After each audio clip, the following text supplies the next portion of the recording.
El último libro en el mundo. Por Omar Cuellar. Jamás había visto a mi padre tan alterado.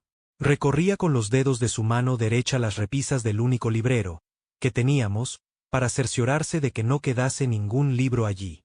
Con la otra mano cargaba una bolsa negra de plástico, en cuyo interior se encontraban todos los libros que mi familia había comprado con el pasar de los años.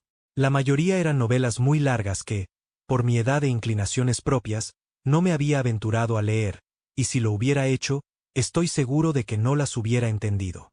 El año era 1985 y yo tenía 11 años por aquel entonces.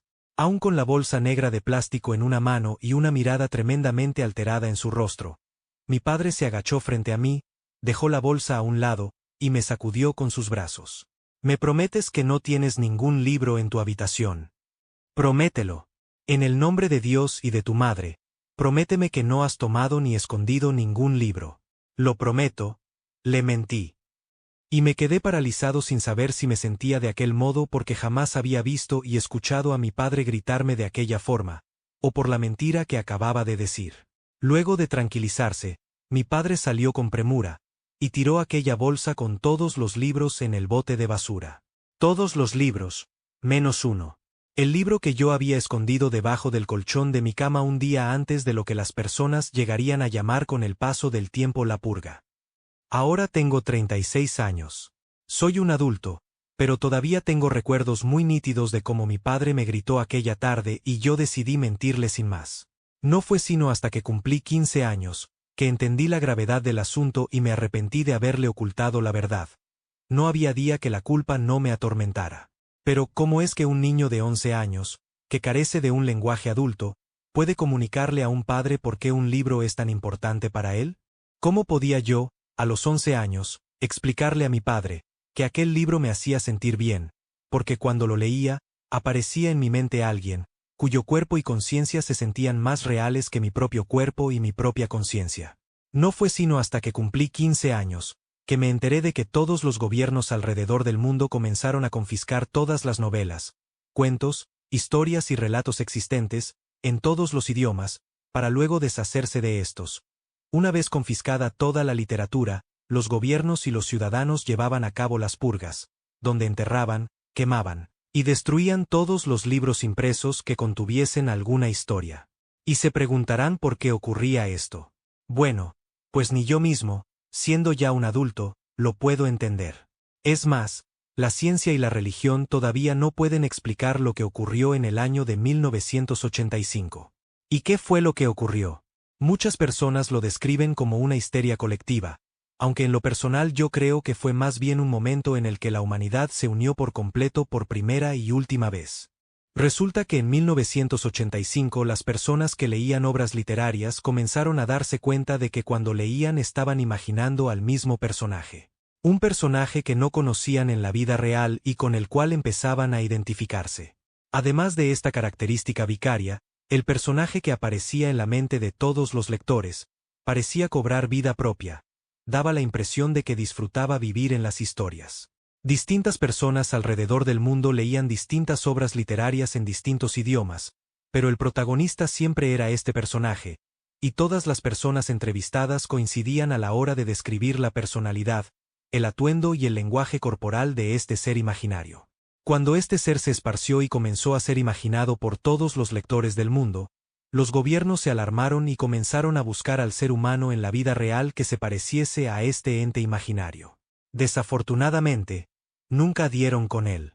Asustados, porque empezó a circular la teoría de que este ente imaginario era un arma alienígena para invadir y destruir la psique humana, los gobiernos decidieron llevar a cabo las purgas y destruir toda la literatura que contuviese una historia, pues a este ente le gustaba habitar en ellas, pues no podía vivir ni expresarse mentalmente en manuales, artículos académicos y científicos o recetarios de cocina. A este ente le gustaba ser imaginado en distintos escenarios. Había incluso otra teoría que decía que el ente estaba entrenando en la mente de los lectores en distintas situaciones, y que algún día, cobraría vida y tendría toda la experiencia del mundo para saber cómo actuar ante diferentes retos y escenarios que se le pudiesen presentar. Yo no me suscribo a ninguna de estas teorías, pero ahora que tengo 36 años, He visto las consecuencias de una humanidad que dejó de leer hace muchos años por miedo a imaginar este ente desconocido. La ciencia y el arte dejaron de avanzar. La ética y la moral quedaron en el olvido. La degeneración prevalece.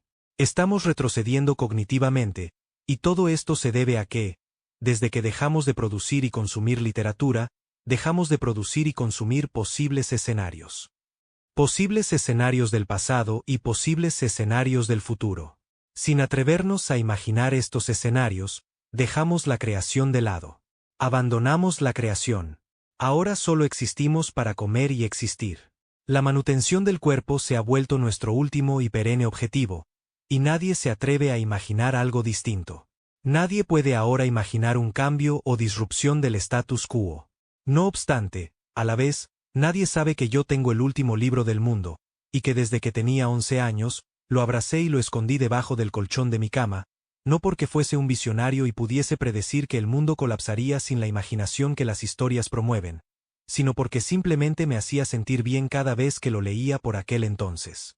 Me hacía sentir bien, porque imaginaba aquel ente, el cual yo no sabía que era imaginado también por todos los lectores del mundo y que potencialmente se trataba de un ente cósmico, cuyas intenciones hasta la fecha desconocemos.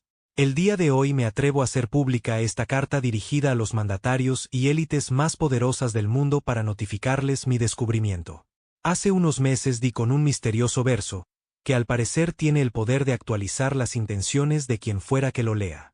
Fue así como, mientras leía en voz alta el siguiente verso, tuve la intención de que aquel ente imaginario se mostrara y se presentara ante mí. Duerme, vigía, hasta que las esferas giren 26.000 años y yo regrese al lugar donde ahora ardo.